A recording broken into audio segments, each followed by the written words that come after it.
the staff of the Commission, the media, thank you so much for this opportunity. I came to learn more about the work of the Commission. I came to learn about the vision of the Managing Director and his team for the development of this very important region of Nigeria. I'm here with the UN Resident Coordinator for Nigeria and colleagues from Abuja and my own office. My work globally is focused on internal displacement.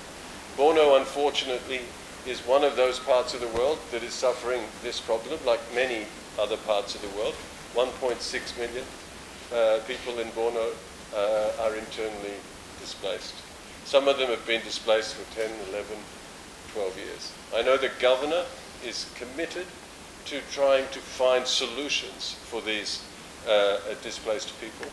And so we came to Borno to see, firstly, how we can learn from what has been done so far, and secondly, how we can support the state government in their very strong commitment. And we had very good discussions today together also with the Managing Director, with His Excellency the Governor, who seems very committed to finding pathways for these people to be settled, to go home, to be integrated into their communities, to be resettled somewhere else.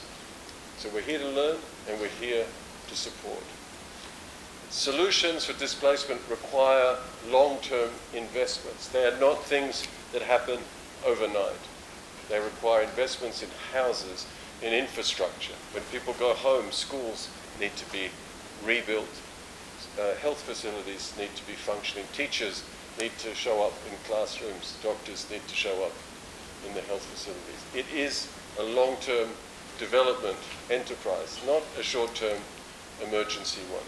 So for me, the Commission is one of those institutions which holds the key to success. I believe you are a long-term investor in the Northeast. I've seen some of the portfolios of your plan. They are long-term, deep structural investments. And for that, I feel very privileged to have this opportunity to learn more, and certainly I hope to be your partner. At least our UN team, I know, works very closely with you and already, and I hope that relationship will just grow and grow as we tackle this issue together. So thank you again, Managing Director. Thank you all for staying late and giving me this opportunity. Thank you, sir.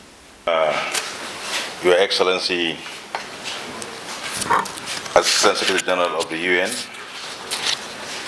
along with our very good friend, the UN Resident Coordinator here in Nigeria, and the other officials from the UND, which we have interacted in the past one way or the other.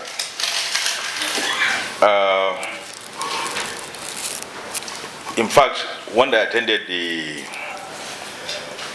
meeting with the governor and hearing from you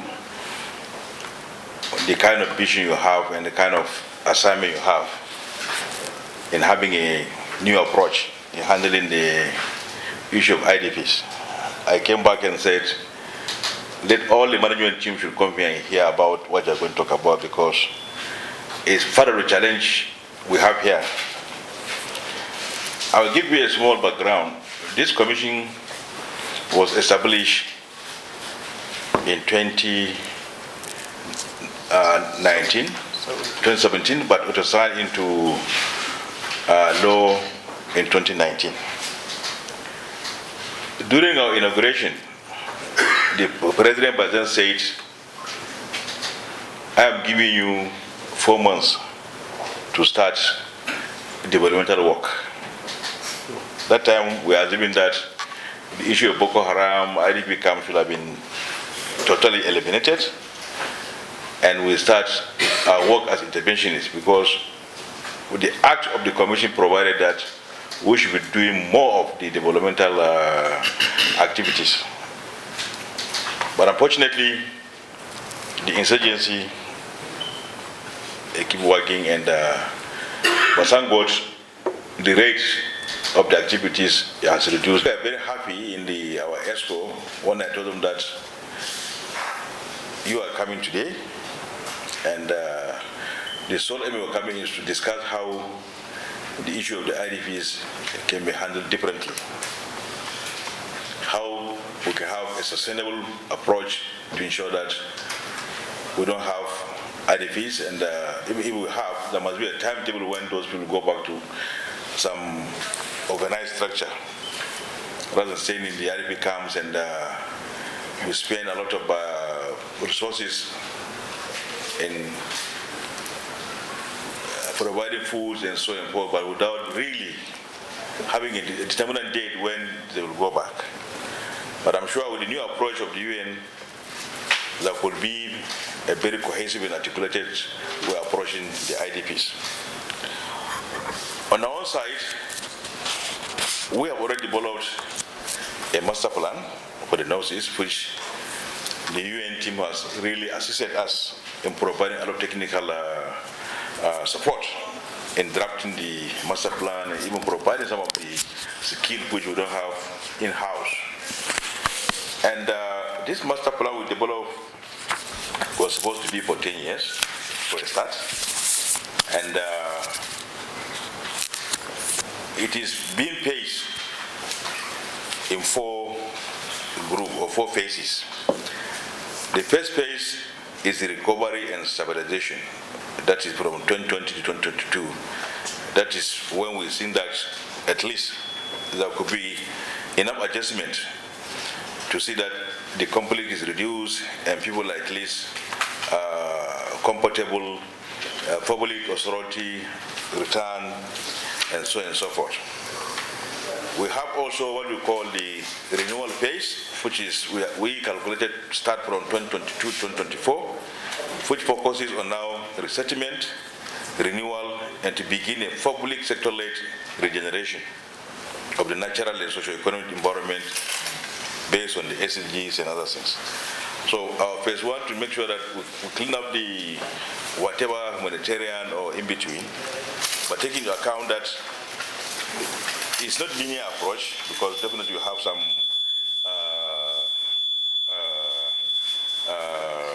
intersection of the humanitarian as well as developmental activities.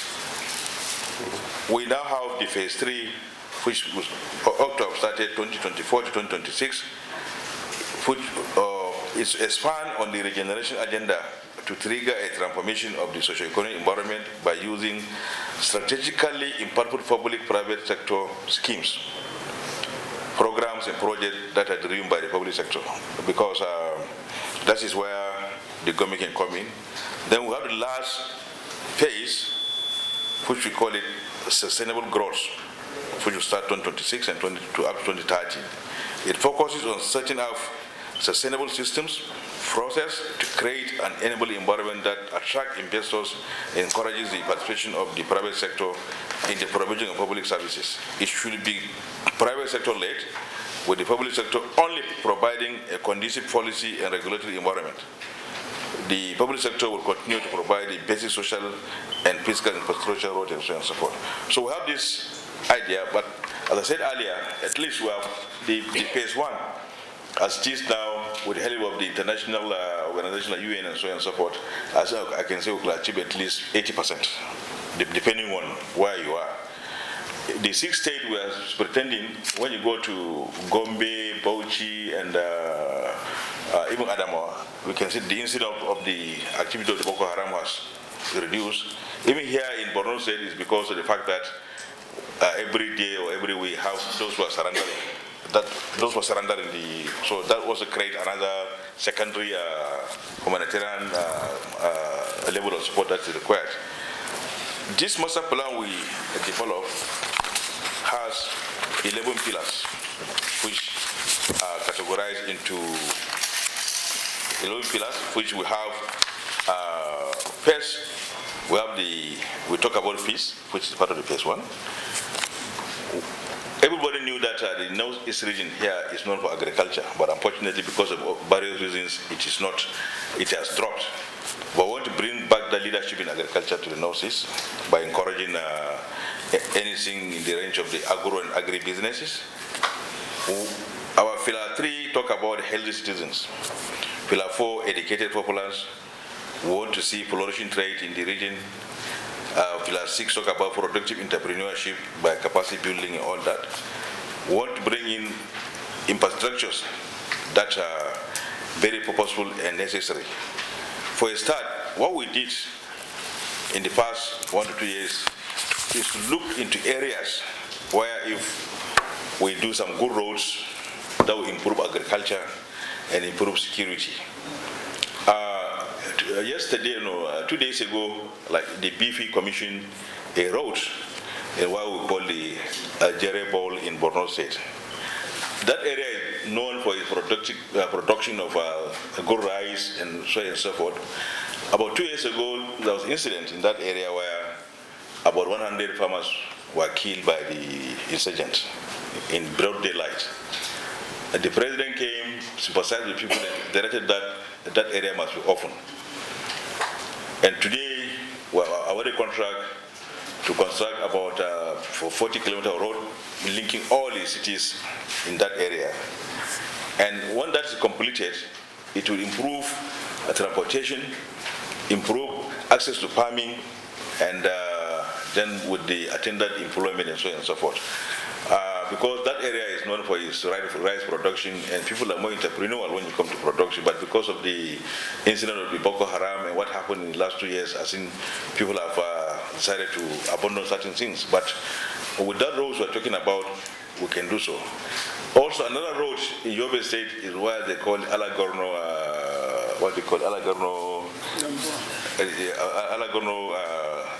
zone.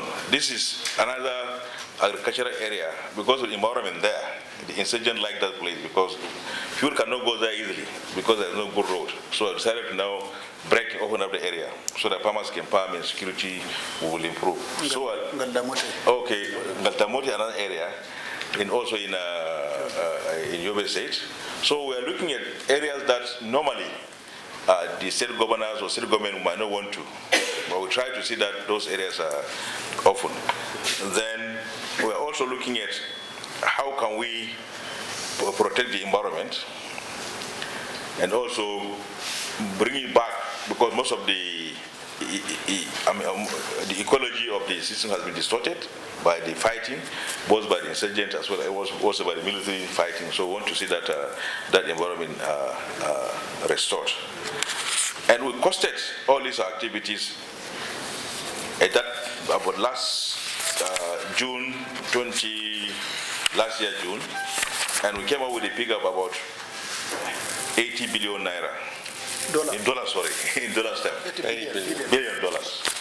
And out of this 80 billion, we are looking at about 18% from the public, and we want to have partnership with the private sectors to provide at least 80, probably also engaging our development partners to see how they can support the whole process.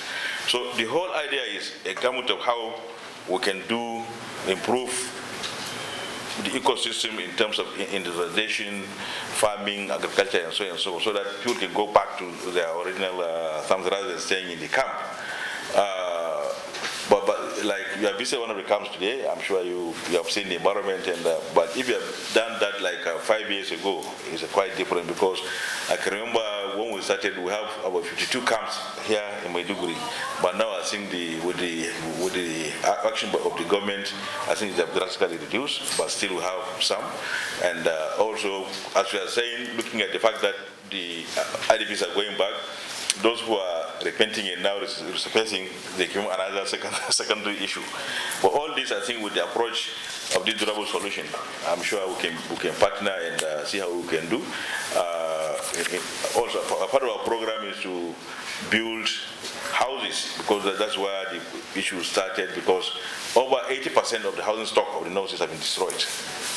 And this is why some of the cities are now suffering, because people are now coming to stay in Maiduguri, in Damatru, the capital cities, and which overstretches the infrastructure there. So with this new approach, with a local experience here, I think we'll be able to partner with whatever the UN is doing, so that we see that we provide a sustainable solution. Now that at least we are transitioning into the developmental aspect. So with that note, I want to thank you very much for coming today, and I'm sure we'll hope to see you more and more. And also, as you said, you come to learn. I think it might be also the opposite. We want to learn more from the UN. As Ibu said, you are learning from us. I think we can only share experiences. Because for learning, I think we ought to learn more from the UN, because the experiences the UN has over various places is enormous. And we're ready. This is why I said, when I attended the meeting in the government house, when I came back, I said everybody should be here to listen to you and understand. And tomorrow, for a workshop, I'm studying not less than 10 people from various sections to listen. So that when they come back, whatever input they brought, we're going to use it in our way of doing business to see how we can handle the process. Thank you very much, sir. At least the three Bay states. That's a lot of people who need to be on the move, who need to go home, who need to be integrated, who need to join communities.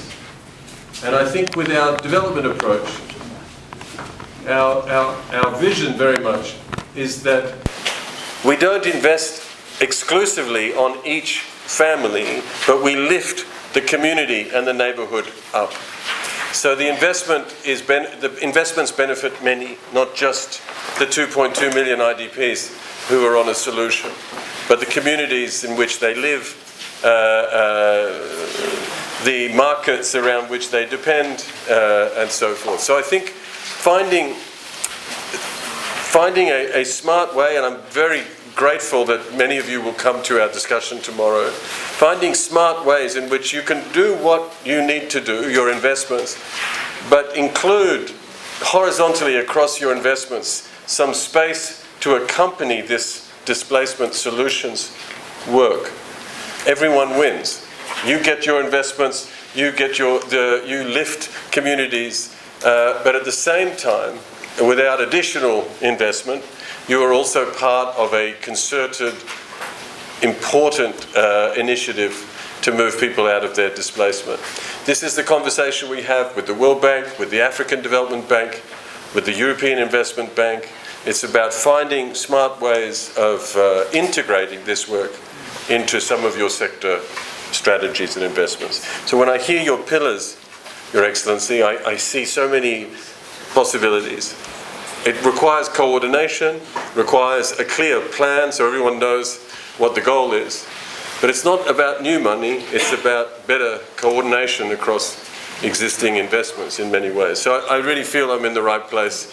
But again, I know Matthias has been working with you for now many years, and the UN team has already got a very strong relationship with you. So thank you again, and let me stop there with that gratitude. Thank you very much. This one, how it's going, our head was going to look like in the next 2 years. Yeah. Maiduguri. It's not here, somewhere else. Somewhere else, yes. It's under construction now? It will start very soon. Oh, very good. And then we have some of the pictures we have go around all these things, and we can see the colleague from the UN. I'm sure I'm going to find the picture somewhere. Matthias. Yes, Matthias, and it was and all the other people. Very good. Thank you so much. Thank you, Doctor. Thank you. Thank you. Thank you with me. Thank you. Oh, great.